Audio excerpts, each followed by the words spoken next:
Ah! Bien la famille, wesh. Bon, on n'est pas là pour faire de la poésie, on est là pour apprendre à coloriser de la couleur et du noir et blanc à l'aide de Photoshop. Pour cela, je vais vous montrer comment faire à partir d'un panda roux, donc qui a l'avantage de comporter et de la couleur et du noir et blanc. Voilà, donc voici un exemple rapide de ce qu'on peut faire. Alors comment faire ça sur Photoshop? Il faut d'abord savoir, on va masquer d'abord ce que j'ai fait, il faut savoir d'abord qu'il y a deux procédures, une pour la couleur et une pour le noir et blanc. Commençons tout de suite par la couleur qui est le plus simple. Alors, pour appliquer tout simplement une recolorisation, il y a ici dans les calques de réglage, le calque teinte et saturation. J'augmente la saturation au maximum pour voir quelle couleur je modifie et en quelle couleur je modifie. Voilà, par exemple, donc je m'attache à la couleur de mon panda, c'est-à-dire sa tête principalement. Si je veux un panda bleu, voilà, je reviens là, et ensuite je baisse un peu la saturation jusqu'à ce que ça me convienne. Là, ça me convient très bien, par exemple. Donc, j'ai recolorisé la tête du panda et les autres parties en couleur, mais vous avez vu, ça a modifié aussi mon fond. Or là, comme j'ai un fond qui est sur un autre calque, je peux très simplement localiser la teinte et saturation sur ce calque en faisant un masque d'écrêtage. Alors pour cela, j'appuie sur la touche Alt et vous voyez, j'ai une icône qui apparaît quand je suis entre les deux calques. Je clique et voilà, j'ai localisé l'effet de ce calque de réglage sur le calque juste en dessous. Donc ça, c'est pour les couleurs. Comment faire pour le noir et blanc? Il faut créer un nouveau calque, CTRL-SHIFT-N, et le remplir avec l'outil pot de peinture, touche G de votre clavier. Alors, on va le remplir de quelle couleur? On va le remplir de rouge. Voilà. Non, allez, de jaune. Voilà, je le remplis, et je le passe en mode lumière tamisée. Voilà.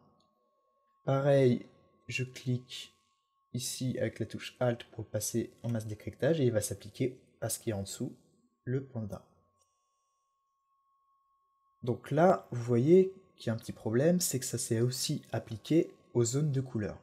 Effectivement, cette méthode-là permet d'appliquer un peu partout. Nouvelle couleur. Alors comment faire pour bien localiser là où je veux? Eh bien, il suffit de prendre mon panda roux et de sélectionner là où je veux que ça s'applique, c'est-à-dire le noir et blanc. Donc, sélection plage de couleurs. Je clique sur le noir, et vous voyez, ça prend pas exactement tout ce que je veux, c'est pas grave. J'appuie sur la touche Shift, et je ratisse assez large pour que tout soit pris. Ok, donc là j'ai à peu près sélectionné tout ce que je veux. Ce qu'il y a derrière, c'est pas grave, puisque ça s'applique qu'à ce calque-là. Et je reviens sur mon calque, là, jaune, et j'applique un masque de fusion, ici, je clique, et voilà. Ça s'est mis que sur le noir et blanc que j'avais sélectionné. Alors, le problème, c'est qu'en faisant une sélection comme ça, vous aurez un travail dégrossi, mais très loin d'être parfait. Alors, comment faire pour adoucir un peu les contours? On vous l'a dit déjà plusieurs fois, donc une grande brosse avec une dureté quasi nulle et une opacité que vous pouvez mettre à 20, donc en appuyant voilà, sur 20. Donc moi je ne vais pas utiliser ça parce que j'ai une tablette graphique qui me permet avec la pression de gérer directement l'opacité. Donc il faut revenir à l'aide des contours que vous voyez qui sont vraiment peu opaques de votre pinceau pour adoucir l'effet en noir et blanc. Vous voyez, donc comme on l'a déjà dit plusieurs fois, les masques de fusion, ça réfléchit en noir et blanc, en noir ça cache, et en blanc ça affiche. Donc là je ne veux pas que ça affiche mes yeux.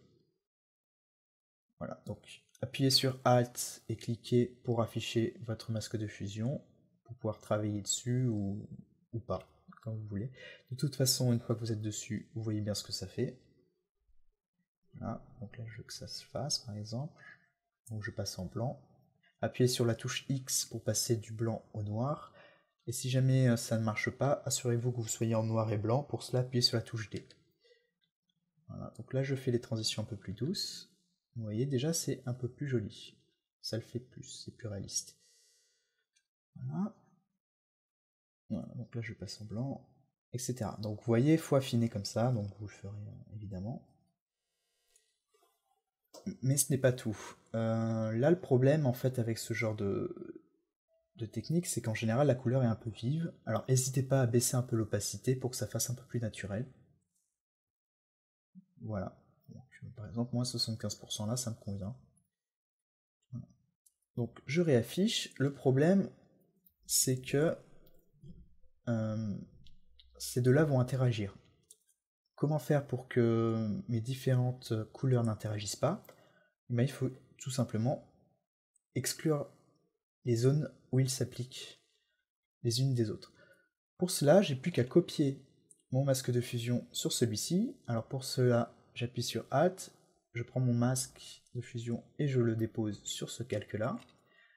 Et comme je veux que ces zones d'application s'excluent, je fais CTRL-I et ça inversé là, et ça inversé là.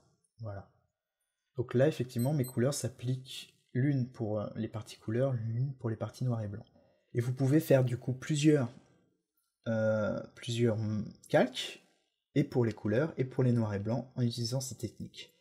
Pour changer la couleur de tout ce qui est noir et blanc, vous pouvez soit changer la couleur de remplissage, soit appliquer à ce propre calque un calque de réglage teinte et saturation, en vous assurant qu'il va agir sur exactement les mêmes zones que ce calque-là. Voilà, donc là maintenant vous voyez, hop, un max décryptage, pour m'assurer que ça s'applique qu'au panda. Et vous voyez, je peux modifier directement la couleur sans avoir à re-remplir d'une couleur différente à chaque fois. Ce qui est quand même un peu plus pratique. Voilà. Donc, en utilisant les calques, teintes et saturation et les couleurs remplies en lumière tamisée, vous pouvez coloriser des images en noir et blanc ou des images couleurs, avec plusieurs couleurs, etc. Donc voilà, amusez-vous bien, avant pinceau, et faites-nous des coloriages rigolos.